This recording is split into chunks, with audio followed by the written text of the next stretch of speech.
Hello दोस्तों, कैसे हैं आप सब लोग। आज हम शुरू करने वाले हैं। आज हम नई चीज़ सीखेंगे, MS एक्सेस डेटाबेस। तो चलिए शुरू करते हैं। मैं कुछ चीज़ें बता देता हूँ आपको डेटाबेस के बारे में, MS एक्सेस के बारे में।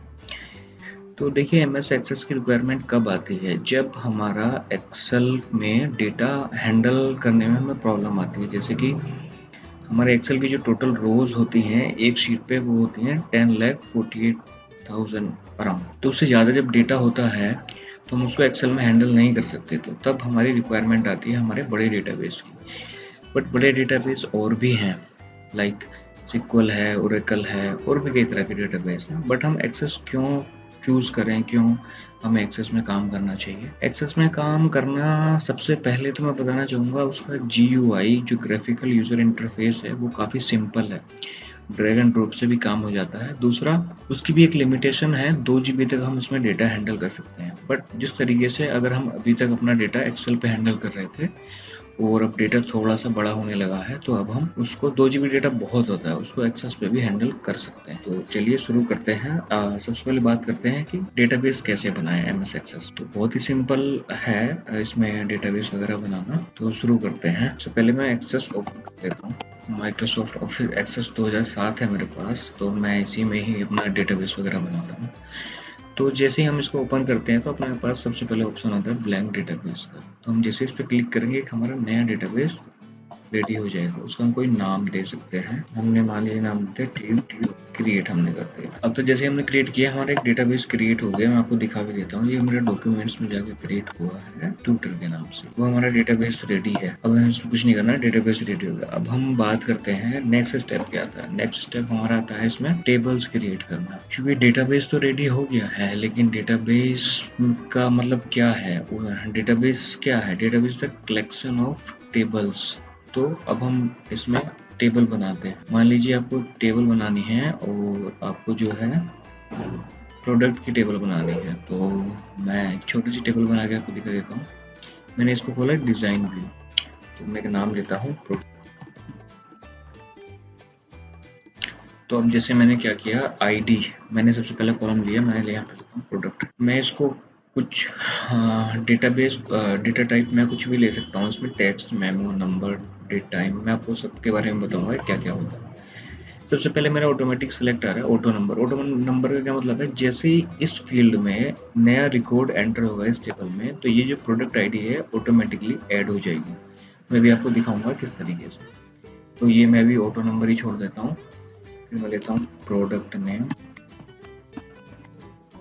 प्रोडक्ट नेम मैंने एज ए टेक्स्ट ले लिया, कि मेरा जो प्रोडक्ट नेम होगा वो टेक्स्ट होगा।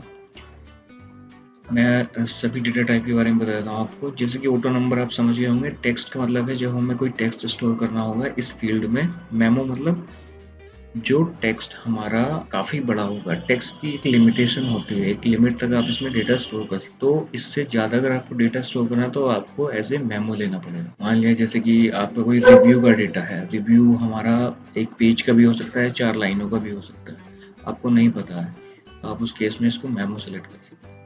अभी के लिए हम टेक्स्ट सेलेक्ट करते हैं। नंबर क्या होता है? अगर आपका डेटा सिर्फ नंबर फॉर्मेट में आने वाला है। डेट टाइम का फॉर्मेट, जो आपका डेटा डेट टाइम में होगा। जैसे कि आपको डे सेलेक्ट करना है, मान लीजिए ट्रांजेक्शन का डेटा है, डेली बेसिस पे आपकी कुछ ट्रांजेक्शन हो रही है, तो उस ट्रांजेक्शन में एक डेट का कॉलम होगा जिसमें डेट या टाइम पास हो रहा होगा। मान लीजिए ट्रांजेक्शन मेरी 14 मार्च 2021 को इतने बजे हुई है। तो इस तरीके से हम इसमें फील्ड टाइप ले सकते हैं। करेंसी होगी आपकी। ऑटो नंबर आप जानते हैं, यस नो मतलब होता है मेरा बुलियन फील्ड। मतलब उस फील्ड में सिर्फ 2 ही वैल्यू आ सकती है, या तो यस या नो। OLE ऑब्जेक्ट होता है मेरा जब हम किसी अलग तरीके का डेटा स्टोर करते हैं, जैसे कि हमें इमेज स्टोर करना है। तो इमेज स्टोर करने के लिए हम OLE ऑब्जेक्ट लेते हैं। हाइपर लिंक, अगर कोई डेटा आपका क्लिकेबल लिंक है कोई, जैसे आपको प्रोडक्ट ID आपने बनाया है तो किसी इमेज का लिंक है कि इस प्रोडक्ट की इमेज कहाँ पर स्टोर है, तो आप वो स्टोर कर सकते हैं। बाकी हम 2 ये यूज़ नहीं करते हैं। हाँ, हाइपर लिंक भी हम यूज़ नहीं करते। जो हमारे ज़्यादा यूज़ होने वाले हैं वो है auto number, text, number, date time, currency. चलिए आगे हम इस टेबल को क्रिएट कर लेते हैं। प्रोडक्ट ID होगा, प्रोडक्ट नेम हो गया, और हम बता देते हैं प्राइस हमारा नंबर रहेगा यहाँ पे। और इसकी हम फील्ड सेट कर सकते हैं। अभी क्या है, जैसे कि नंबर है, नंबर हमेशा मेरा लॉन्ग इंटीजर है, तो मेरा इसमें पैसे में वैल्यू नहीं आएगी, डॉट के बाद मतलब डेसिमल पॉइंट में हमारा कुछ नहीं आएगा। तो अगर हमें डेसिमल पॉइंट लेना है तो हम इसको यहाँ से डेसिमल प्लेसेस ऑटो की जगह 2 कर सकते हैं। और प्राइस के बाद मैंने ले लिया क्वांटिटी। क्वांटिटी भी मैं नंबर ही लूँगा और इसमें मेरा लॉन्ग इंटीजर। तो हम इसको सेव करते हैं। तो देखिए मेरा प्रोडक्ट वाला टेबल बनके तैयार हो गया।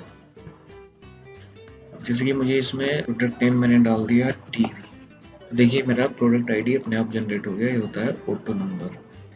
प्राइस मैंने डाल दिया 10,000। क्वांटिटी मैंने डाल दी 10 स्टॉक। अगर मैं इस XSDB को बंद करता हूँ तो मेरी टेबल ऑटोमेटिकली सेव हो चुकी है। मैं आपको एक बार खोल के दिखा देता हूँ। देखिए मेरा डेटा यहाँ पे अवेलेबल है। ऐसे ही मैं इसमें दूसरा डेटा डाल सकता हूँ, लाइक स्विच।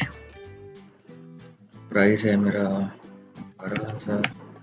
क्वांटिटी मेरी 50 है। इस तरीके से मैं तीसरा डाल देता हूँ। प्राइस है मेरा 4,000। क्वांटिटी मेरे पास 30 पड़ी है।